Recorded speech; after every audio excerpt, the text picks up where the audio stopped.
Welcome back to the Modern Insurance Agent Podcast. The legendary David Price joins us today on his journey from hustle to hypergrowth on how he built a $1 million a month agency in 6 months by owning his marketing. Hey, welcome to the Modern Insurance Agent Podcast. We're your host, David and Elle Denning. What happens when a millennial couple dives headfirst into the insurance world, scales $1 million remote business, and decides to share the journey with the world? You get the Modern Insurance Agent. Here, we reveal the messy, magical, and sometimes hilarious realities of building a business and a life you love. From traveling the globe to building remote teams. Yes, even working remotely on top of a mountain in the Philippines. We're sharing insights, strategies, and plenty of laughs to help agents and entrepreneurs succeed. Because let's face it, success isn't just about hitting numbers. It's about designing a life that works for you. So let's dive in and build something extraordinary together. Man, what an intro that was. I love that intro, man. It looks like I need to start working with you guys. I feel like you guys are having a lot more fun than I am. We do love to have fun. That was so great. Everybody, today's guest is, yeah, I know, right? We do love to dance, right? So welcome back, everybody. Today's guest, someone we've known and worked with for years, and someone who's been breaking all their traditional rules and winning big because of it. He's built an 8-figure agency from scratch, launched his own IMO, and built it to a $1 million a month agency and IMO in 6 months, guys. And he's helping agents make 6 figures faster than most people update their LinkedIns. So before we introduce him, though, Elle, can you tell us where agents can find all the resources, show notes, and all the goodies we got for them? Absolutely. So if you want the notes for this podcast and anything that we mentioned here, head on over to jumpstartgonow.com/podcast. Love it. Love it. Please welcome the founder of the Price Group, Mr. David Price. Man, what a great intro, man. Thanks, guys. I appreciate it. Thank you so much. Super great to be here, man. So cool. We met. What was it? It was right after, I guess, after everything calmed down from COVID, right? When we finally got to meet in person. So definitely been a blessing hanging out and getting to know you guys. So awesome, man. Love the background. Thank you. We try to be bright and colorful, right? I think they call it peacocking. I don't know. I think that's what I call it. But you're right. We've been circling each other for a while, and it was cool. We used to live within 5 to 10 minutes of each other in Cape Coral, and just had never gotten together, never met. And so it was had you by the office, had lunch. Actually, I don't even remember if we actually ate. I think we just talked, right? So, we had, and then, everything from there has been fantastic. And now we both have moved to different places, and I think we'll talk a little bit about how you've grown both the business, but also really designed the business to fit, personal goals in life as well, which has been awesome. So we'll have to come out and visit you in Puerto Rico. So it'll be a lot of fun. But yeah, so go ahead, David. Yeah, no, come on down. We got plenty of room for you, So I think you guys are gonna end up relocating out of here eventually anyway. So if you come visit, you will. That's how it works. There we go. We'll add it to the list of countries living throughout the year, right? So we'll come by, spend some time in Puerto Rico. Definitely down for a visit to Puerto Rico. Let's go. David makes all the food look good. Just don't drag me to CrossFit, David. So we might not come back if you do. So, but with that said, I want to talk a little bit for maybe the few people out there that haven't heard you or your story, as I think a lot have through the years. It's just really, really grown. It's just been amazing. But let's talk a little bit about that. I know you love superheroes. Those are watching closely in the background can see a few things. So on that background there, and I know the hero's journey, right? And I think your own journey reflects that in a lot of ways in trials, tribulations, which you put in place in that growth. So, you first got into insurance 2018, and what made you even look at this industry in the first place, and really come into this opportunity? It's funny when you ask that. So when I was a teenage boy, playing basketball on the street and riding my bikes and stuff like that, there's two people. It was one of my mother's friends. He was in insurance, and then one of my my friends father was in insurance. And, I didn't have, a lot growing up. At that point, we're doing better than we were earlier in my childhood. And I just remember I was like, it just seemed like they had money. They seemed like they had money. And my mom's friend seemed like he had some money. Nothing crazy, right? But like, just living, more comfortably than we were living. And he told me, if you get a college degree, I'll get you an interview. So right there, it automatically like clicked in my head to sell insurance or be in that industry, you needed a 4-year college degree. So I completely eliminated myself. It was my plan, right? I was like 12 or 13. I was like, cool, I already got my job lined up. I got a degree. I just got to get a degree. I already got my interview. I'm sure they'll hire me, right? And then, life happens and, took other journey, joined the Army and worked as a contractor and did a zillion other things. And then, in my mid 30s, I was just like, man, I'm not really working towards something that's going to give me the goals that I had when I was a kid. Right. And, when I was a kid, I had these big goals and I wanted to drive exotic cars and live in nice homes and just do cool things and have a bunch of money and go on vacations. And, this stuff, when you're a kid and you think it's just like not that hard and you could do it if you want to. And, I was in my mid 30s. I'm like, well, there's nothing I'm doing right now that's actually going to get me that.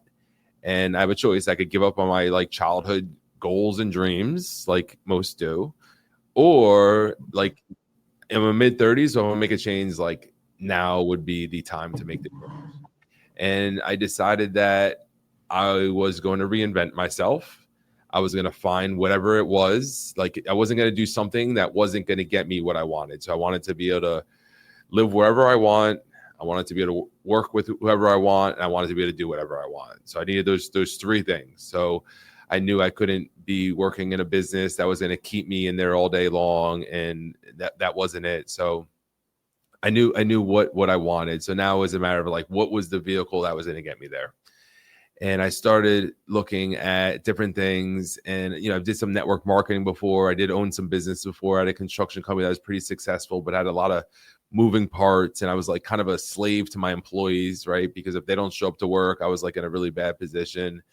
And then I did disaster work, which was really cool. But then like once things, got panned out or enough people got there, like the opportunity shrank really fast.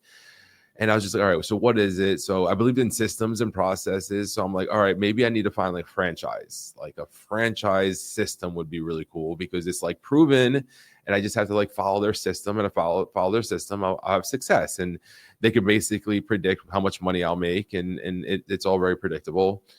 And I was talking to my one buddy, so his brother owned the rights for all these I think it was Pliables maybe, and I might be wrong, but it was like basically those fruit bowls. He owned the rights for any franchise in like South Florida with that. So I was like talking to him, I was like, you think I should buy the rights off him? And he's like, don't worry, my brother would happily rip you off. Hopefully he doesn't see this, right? But it's super funny, right? So my friend's got humor like me. But anyway, so I'm asking him, I'm like, his parents were very successful, and he's very successful.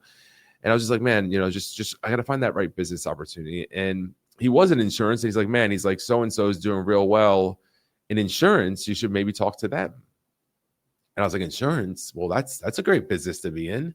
Now I know someone that's in it. So maybe I don't need my 4-year degree. Maybe he could get me an interview, right? It's so crazy, but like, that's what I'm thinking. And it's so crazy because there's going to be insurance agents that watch this, and like, a Dave Price that doesn't think they qualify. You need to talk to him, right? And like, that's the moral of the story. And I reached out to our mutual friend, and he kind of blew me off. I know now that he didn't want to hire me. He didn't think that I would be a good fit. He didn't want to hire me. So I had to go back to my friend Joey. Joey, we'll give it a name, Joey. And I was like, Joey, so-and-so is not even he won't answer my calls. And he's like, really? He's like, I'll take care of it. So he like had to like lobby for me. Like he had, it's like, yo, Dave's a grinder. Like, you want to work with Dave. And he finally talked him into willing to hire me as an insurance agent at an 80% contract, right? Like he was giving me this giant independent, but you buy your own leads. Like really, like he was giving me this huge break.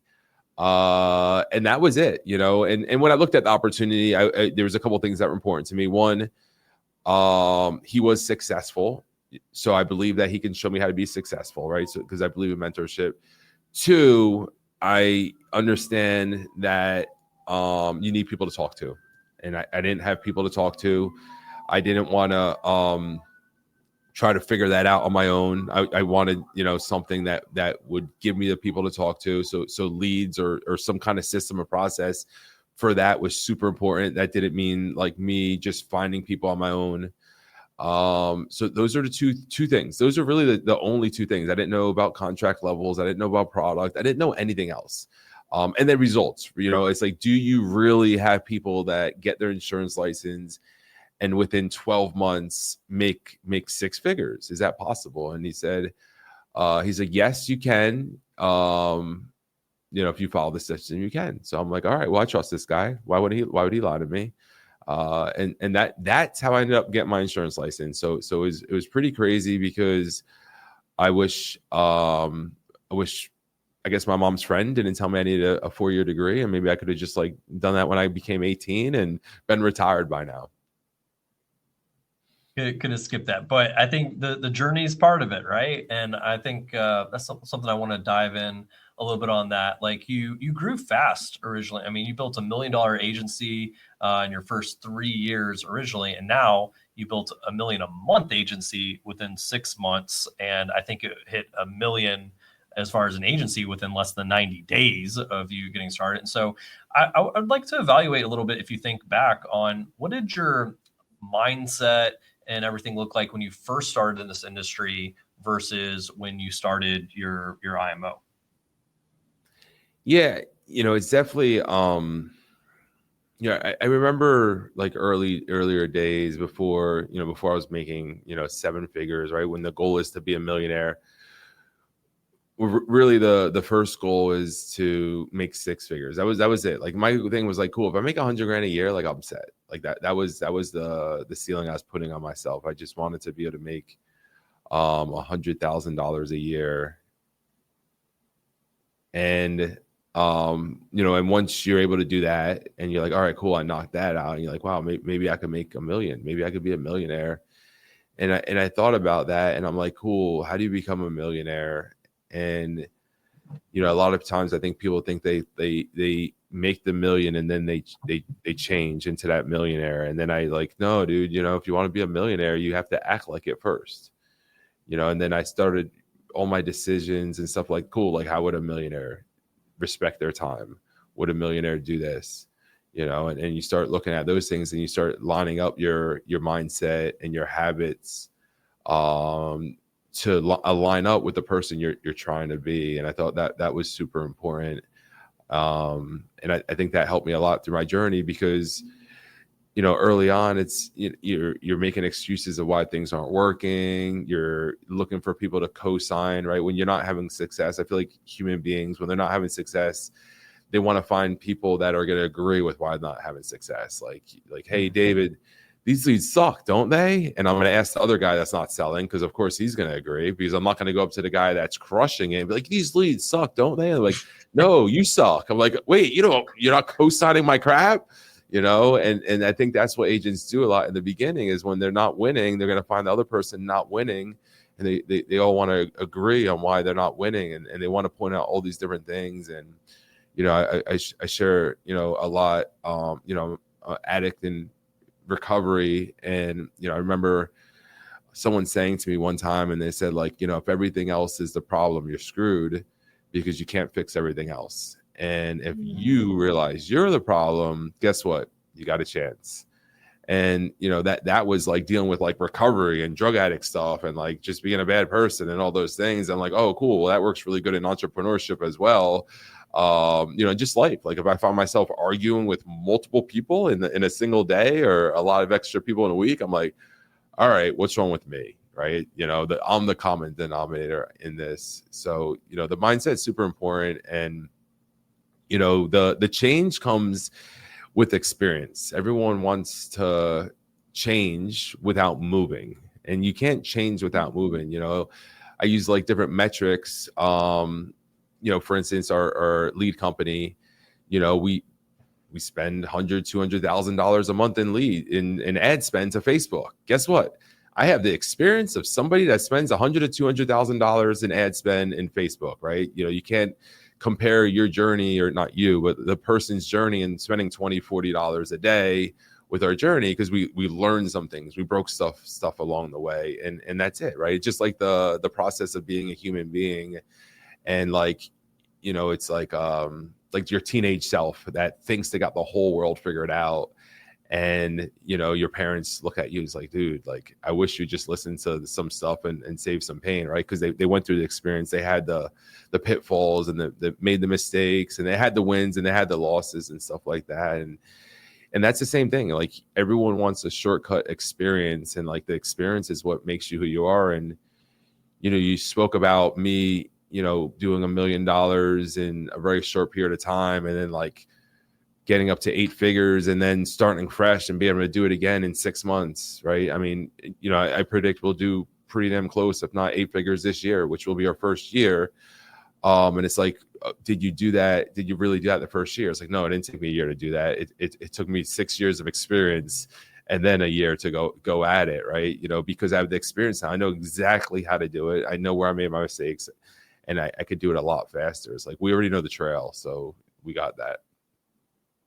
I love that. And just highlighting the journey, not looking at the end result and being like, oh, that just happened. It happened overnight. Like, David just, you know, knows way more than everybody, but the journey that led you there. I mean, I have to highlight, brag on you. You're probably one of the most focused individuals I know, and most disciplined as a part of that. And I think being able to pull all those experiences, the knowledge from those experiences out, has been huge. And like you said, talked about change. I mean, nothing changes unless things change, but change is uncomfortable. And I remember one of the first things you told us, like, hey, I got to where I got to because I did the things I didn't want to do, and I just did them every day. So even coming back to that story of originally, you know, door knocking and like, hey, I'm going to pretend I'm a robot, open the door, go knock the door, come back, go to the next house, do the same thing over, no pauses, no breaks. So I don't give my chance to have the out, and we're disciplined in that. So I love that side. And I know we can spend hours and hours talking on mindset, experience, and shift, but I want to move to one of Elle's favorite things, talking about systems and processes, which I know you're all about, and that's a big part of growing and scaling the agency side. Yeah. What would surprise most agents about what it really takes to grow fast in this business? It's a good question. And you know, I know, I like it a lot. David sets it up with his process and system, but like, you know, there's a clip of Elon Musk, and I think a news reporter is asking him something along the lines like, aren't you worried about somebody copying you or duplicating you? And he stops for a second, and he smirks, and he smiles, and he says, what's their pain threshold? And when I seen that, I listen, I'm not Elon Musk, you know, level at all. That guy's a robot, but like, I understand that, right? Because when you grow fast, you break things fast. You deal like, you know, I don't deal with spreadsheets, and I mean, I do, but like, I deal with people.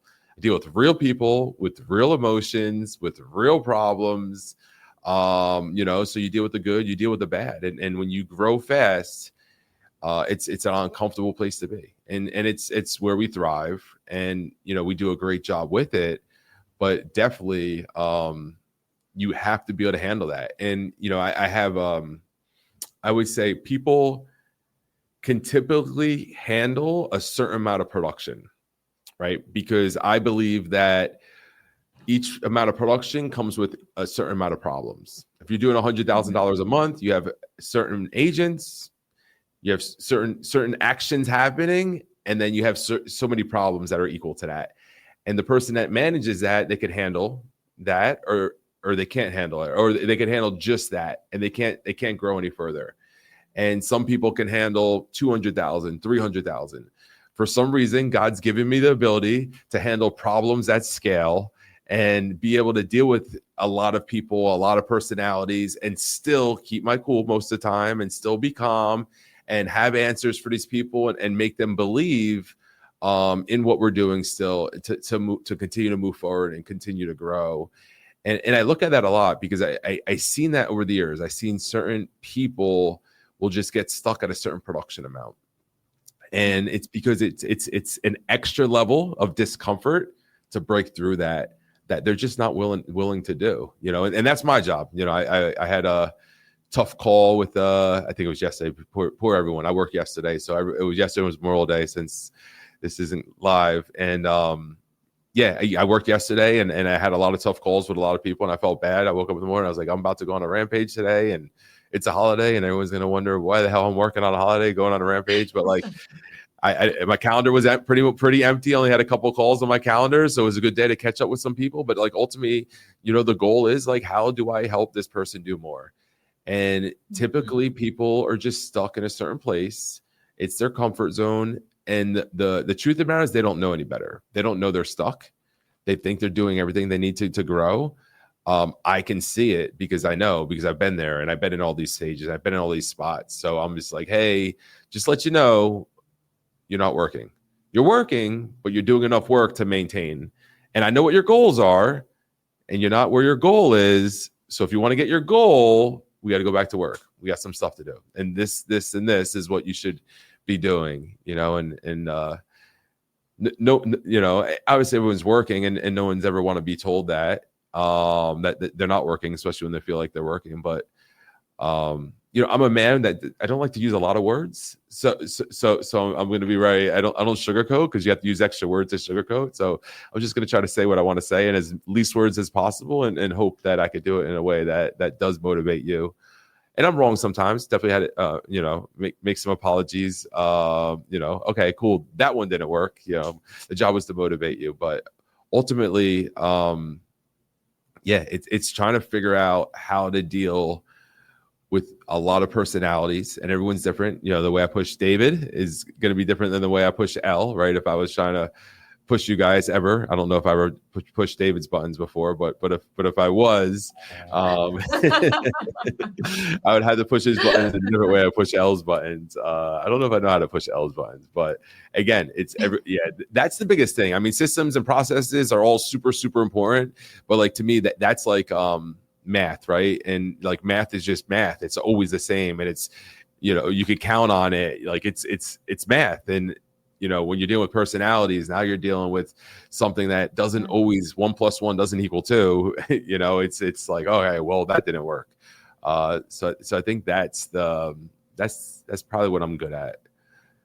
I really like that you talk about the breakage in business, because I think that is a huge misconception that things scale smoothly.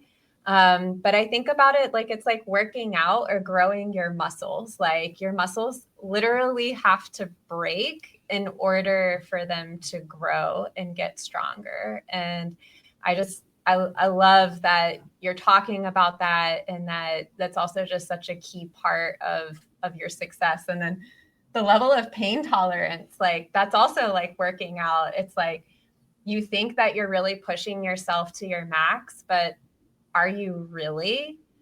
Are you actually maxing out what you can do, or are you staying in that level of comfort? So good. So good. Yeah. If you can't handle the splinter or the hangnail, then building a business may not be for you based on the threshold there. But and I loved what I took away of one of those a lot of amazing points you mentioned, but we can only really rise to our ability to handle problems and solve them. Mm-hmm. And at that point, there's more to learn or to grow to be able to handle that next level. And then you've gone through these experiences and to the point where, you can handle a lot of pain, a lot of problems at one time, and solving those and pushing forward, especially in alignment with your vision on that as well. And, I know one thing you talk about a lot is like simplicity, and how that is a big factor in growing business and scaling. What do you feel that most agents like overcomplicate, or that you see happen a lot? Yeah, the thing I definitely see a lot is, an agent will start going down like let's say you're coaching an agent or I'm coaching an agent, and you're like, all right, cool. To be successful, This is the beginning of the path, and you're going to follow this path straight down until you get to this spot, and then you follow this over there. And then they get halfway down that path and like, I don't know if this is the path I want to take. And then they come back to the beginning, and then they choose a different path. And then like, well, this one's kind of wet and muddy. And then they come back and you know, so they just get lost in just like trying all these different things. And, you know, Hormozi said something really cool. And he's like, you know, if you can suck for something for a year, you could beat most people at most things. And, you know, and I, dude, it's so on, because, you know, you're edifying me like this person that had like all the success and stuff. And, you know, I've done well, but like, dude, my first 6 months sucked. And I was about to quit this business, and, you know, I was about to go find my new path, and I'm talking to different people, and I'm looking at different lead sources, and I'm wondering if I should be selling a different way, and I'm questioning everything, and I'm doing that cosign crap, and I'm talking to everyone else not happy to make sure we could all not be happy together. And then luckily I was in a place where I was mature enough to like stop for a second. And it's, you know, this was something that went on for weeks, maybe months. And then I just realized, I was like, wait a second, I'm sabotaging myself. I am 100% sabotaging myself. That person over there is having success. That person over there is having success. There's some people over there having success. I'm not having success. It's my fault, my problem. And it's because of my mindset. How the hell am I going to be having success if I'm looking at something else?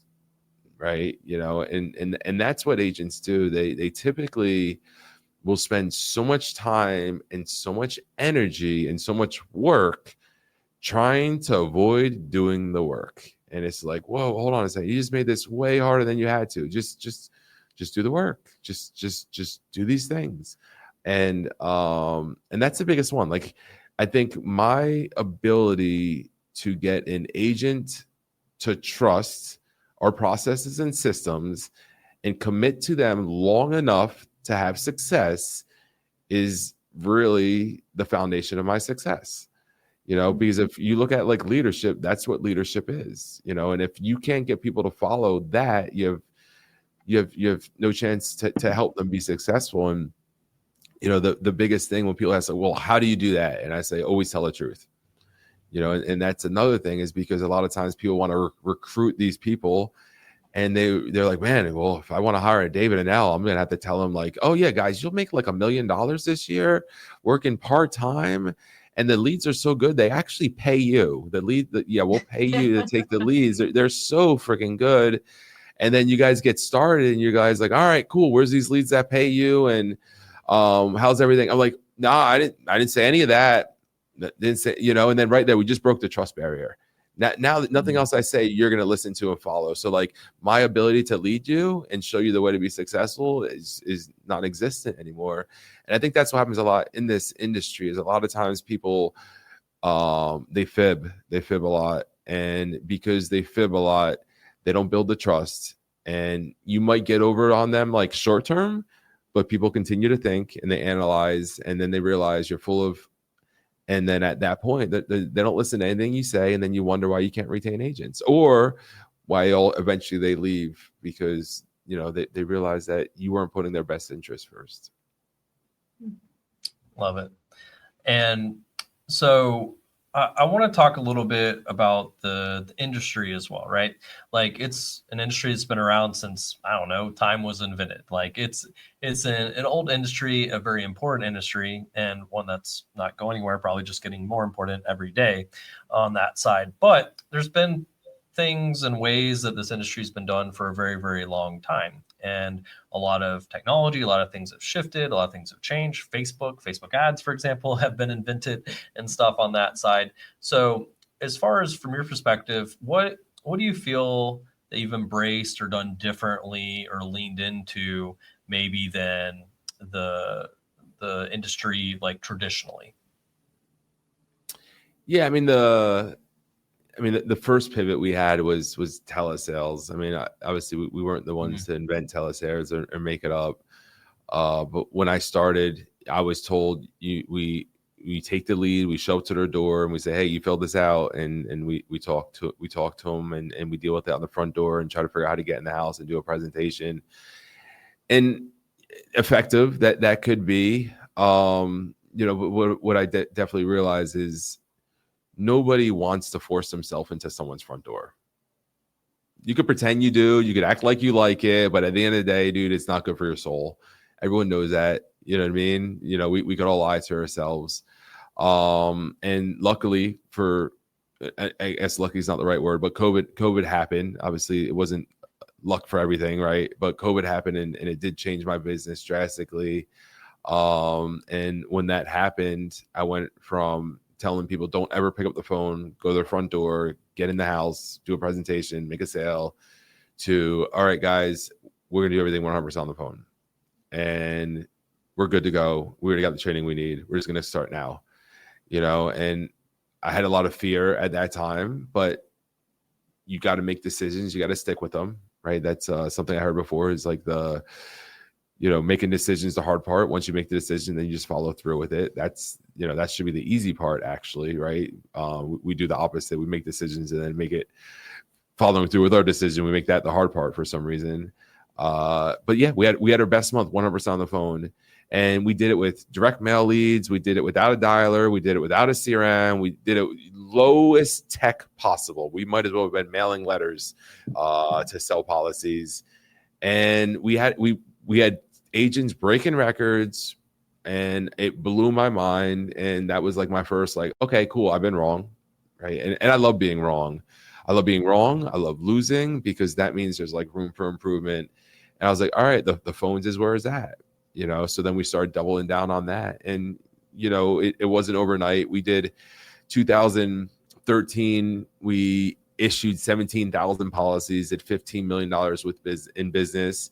And again, we did that without a CRM. We did that on basically clipboards and cell phones, just people wanting to help people. And, as we moved into, my own IMO, then it was nice. Now I was like, all right, cool. This is my system. We're going to do this right. We rolled out CRM. We rolled out a dialer. We rolled out our own lead system. We actually tracked some data the other day. So this is actually really cool. So we're able to track our inbound calls now of the leads that decide to call us before we call them. 25 to 40% of our leads actually call you. Wow. Yeah. That's amazing. Yeah, we were guessing on the number. Yeah, we were guessing on that number, but think about that. So an agent buys 10 leads for $270, $27 a lead, and they're going to get 2 to 4 of them call them. So if you really factored in live transfer pricing and stuff on that, I think that's pretty strong. And then obviously the more you get, the better those numbers are. But yeah, so now it's about really, a lot of my time is spent on how do I make it easier for an agent to be successful? The goal is, if you want to be an agent, you're working with me, how do I keep you on the phone talking to people that want insurance most parts of the day? That's it. How do I do that? And there's a lot of technology. There's a lot more technology coming out. There's AI. There's so many different things.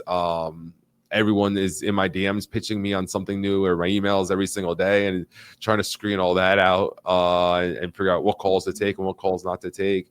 But ultimately, I feel like what I get hyper focused on happens, and the just getting hyper focused on how to keep agents on the phone, how to keep them on the phone for the lowest cost possible with the highest quality of leads. That's the goal. I love it. So you've leaned into throughout your whole career, but I think even more so maybe last 6 months, you've leaned into video, social, transparency. I know that's always been big, important to you. But what role has content played in your growth at all? Yeah, that's a great question. I'm so surprised you asked. I know, right? So back in my network marketing days, I joined a network marketing team, and this team created their leads with social media, and they had a social media system, and they taught the social media system. I taught the social media system, right? We wanted to be duplicatable, and we use that to create leads for people looking to buy the product that we want to buy, right? It would very deliberate system, post a day, a power post on Sunday, how to get people to comment on stuff. Like, this was back before I had my insurance license, before we knew each other. And at a certain point, actually, when I got my insurance license, I wanted to be focused, right? I'm a hedgehog, as Elle says. I wanted to be focused on one thing. So even though I was making a little bit of money with my network marketing company, I didn't want it to take away from what I was trying to do, right? Because if my network marketing company was getting me where I wanted to go, I wouldn't have got my insurance license. That's a little tip for people out there trying to do more than one thing, and just understand if that one thing was getting you where you want to go, you wouldn't be looking for that second, third, fourth, or eighth thing. So I had to make a decision. I was like, all right, cool. So I'm done network marketing. That's it. I'm done. I'm not doing it, putting it on shelf or throwing it away, not doing it. But I understood the power of creating an audience on social media. And I decided that I was just going to keep following the system. Obviously some tweaks, because I wasn't trying to sell weight loss shakes to anyone anymore. But a lot of that was also motivation, because I was looking for people that want to build businesses, and stuff like that as well. So from day one, as my insurance license, I already had an audience. I already was building my personal brand. I was already, building that machine that you guys teach to build in some of your organic social media stuff that you teach. Like, I already had that. So it was really good, because from day one, I was documenting everything. Hey, just sold my first policy. Hey, just got these leads of people looking for insurance. Let's go see if I could help them. Just hired my first agent, just trained my first agent. And I just documented, bought my first house, bought my first brand new car, just happens to be an M5, right? So I just documented the whole thing. So if you really go back to TPG,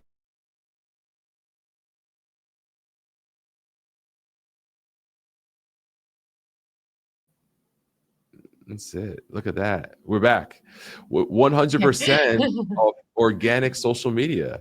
That was too much suspense for Elle right there. She was waiting to see what I sit out. We're like, what's he gonna say next?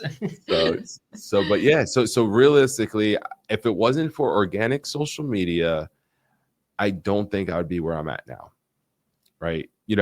Once I got the organic machine rolling, and I was creating recruiting leads basically from it, and I got to a certain point, then it's like, all right, how do you turbocharge that? And that's when you start spending some money on ads and job postings and stuff like that. But I would never have got to that place to be able to spend that money if I didn't have an organic social media playbook to follow. I love that story and that journey, and moving it from the previous experience into this one. Something Elle talks with me a lot is, what was the industry looking like going forward, and some of the tech and AI, some of the changes, and we like make predictions, right? Yes. So I don't know. Maybe she does or doesn't, but it doesn't sound like it. I know, right? Yeah. I'm not sure where you're going with this. Well, I wanted to hear some of David's kind of thoughts on kind of industry over the next 6 months, next year or so. What you kind of see changing, embracing, what may be opportunities in that space. Yeah, so there's a couple of things. I mean, everyone's talking about AI. You got some companies out there trying to replace the agent, and you're saying 6 months to a year. So 6 months to a year, I don't feel like there's anything that's going to drastically affect the industry. There's a couple of things that we do have working for us. We got 11,000 people turn 65 every day until 2070. So that's when I plan on retiring, 2070. Once that slows down, I'm going to take advantage of the gold rush. So that helps. And then everyone's talking about AI, but what I'm seeing with AI, right, and I'm sure you guys see it as well, is people are relying too heavily on it. And all of a sudden now you see all this content written by AI in your newsfeed, and it's no one's interested in reading that. And I think about Instagram versus TikTok, how Instagram became this place where everyone was just beautiful. Everything was just amazing. Everything just looked good. And at first it was super cool. And then it was oh, this is just all fake. I don't like it anymore. Where like, if you look at TikTok, it looks like regular people. You don't see all the filters. You don't see all this like fakeness. And then you're like, wow, look at this person. This person looks like they could be my grandpa, and they got 100 million followers, and they're just like catching lizards. How the heck, and with AI, I think people like a personal experience. I think that the people that don't know how to use it correctly, and the people that spend so much time being fake, because I get those emails, those AI emails, you don't read them. You'll read a couple words, you're like, this isn't real, right? No one wants to hear David. No one wants to read David Price's AI bot writing social media posts, because it's not real, right? People like I don't know. I think people might pay for that. I kind of want to see the baby David AI. The AI, well, no, the AI David Price, like coach me like David. I think people would pay for that. Just gotta be prepared to cry. Let's got to be prepared to cry. Let's get a sales system. Let's sell the product. Let's hit your list. It out, yeah. But yeah, I think that people want people to be authentic. I mean, it's worked for me. So I think in the short time period we're good. Long period, who knows? I went to an event, and they're talking about like there's not going to be cars anymore, or like everyone's going to take taxis, because basically the taxis are going to be self-driving. And you're going to get in a self-driving taxi, and they're going to have a screen in front of you, and they're going to know everything about you, and there's going to play perfectly targeted ads for you. And the person playing these perfectly targeted ads, they're paying for the car ride. Mm-hmm. So like, if you don't have to pay for a taxi, why would you own a car? And I was like, wow, that makes a lot of sense. So the world's definitely going to start changing a lot faster, for sure. I think with AI and tech. But I think that, just like everything else, like, the cell phone, right? Or just like everything, it doesn't eliminate the person. It just, the person learns to adapt with it. And I think that will be the case for sure. I love it. All right. Last two questions, I promise. I promise I'd ask this, and I think it's really, really important on, what is your proudest moment that has nothing to do with numbers? I know you love numbers, but your proudest moment that has nothing to do with numbers. Yeah, there was, people get their insurance license and build a business, and they can say whatever they want, but at the end of the day, majority of people are doing it for money, right? Money is just a necessary thing to pay bills and stuff like that. And, I seen agents just make a lot of decisions that were people first decisions, where they gave up money. They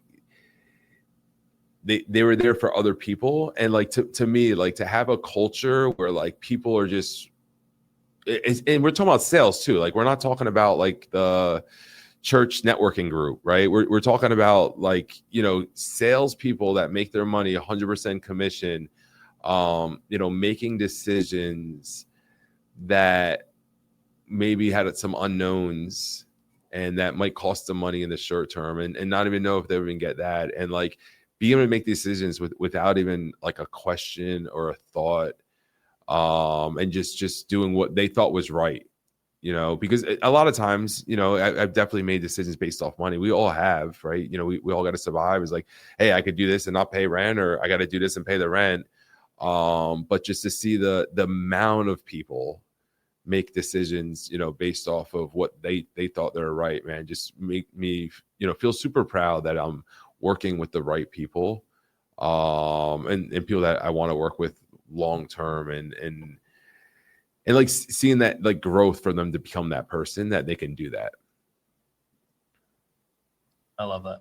All right, last question. What's one truth bomb or reality check you'd give to every new or struggling agent listening right now? I never do those things. Yeah. So, there's a big saying, people talk about like the high percentage of people that don't make it in the insurance industry. And I think I've hired over 5,000 agents. I mean, I've personally mentored a lot of agents closely, probably hundreds of agents, not as closely. Probably had thousands of agents come through and have contracts with me at some point. And I have a zillion of experience. I have a zillion of experience. And the one thing that I can tell you that I observed from my sample size is the high percentage of agents that fail don't actually fail. They actually just don't start. And, you know, they don't even put in the work that they would put in if they're working for somebody else. So, you know, realistically, I typically don't see agents fail that give it 100%, you know, and if an agent's failing, you know, they really got to look at themselves and like, what are they doing to try to be successful? And if they forget like what that means, it means like talking to people about selling insurance, you know, and typically I would say 5 of them a day, like 5 full presentations about what your product is a day. And if you're like not fighting and screaming and doing whatever you got to do to figure out how to do that, then you're not working yet, you know. And if you're like, I don't know how to find people, and you know, and you're at that spot where it's like, I can't pay my bills, I need money, I don't know what to do, I need to do, like walk out your front door and knock on your neighbor's door and continue down the street. Because if I was starving and that was the only way I could eat, I would have no problem doing it. And people have made great livings like that for a long time. You know, selling vacuum cleaners and Bibles and encyclopedias, I guess not Bibles, and encyclopedias and everything else. So realistically, you know, if you are an agent and you're watching this, I love you, I care about you, I want you to win. And that's why I want to be honest and truthful to you. You got to figure out how to get those 5 presentations a day at all costs. And if you do that consistently for a year straight, I promise you, you'll be completely different at the end of that year.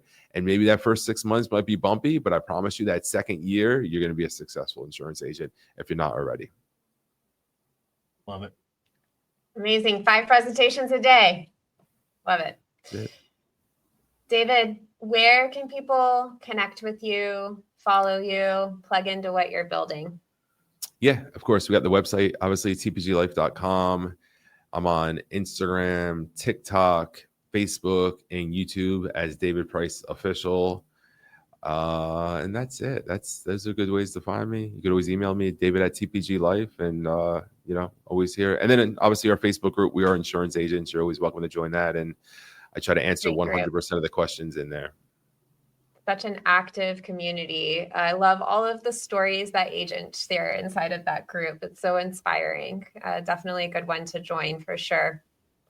Thank you. I appreciate it. You guys have an amazing group as well. And I'm so glad I joined that. So I got to meet you guys, or I would never have found you guys. So I know, like social media, where's that, right? So that's it. I love it. Thank you, David. Exactly. It's a perfect place to make friends, right? So,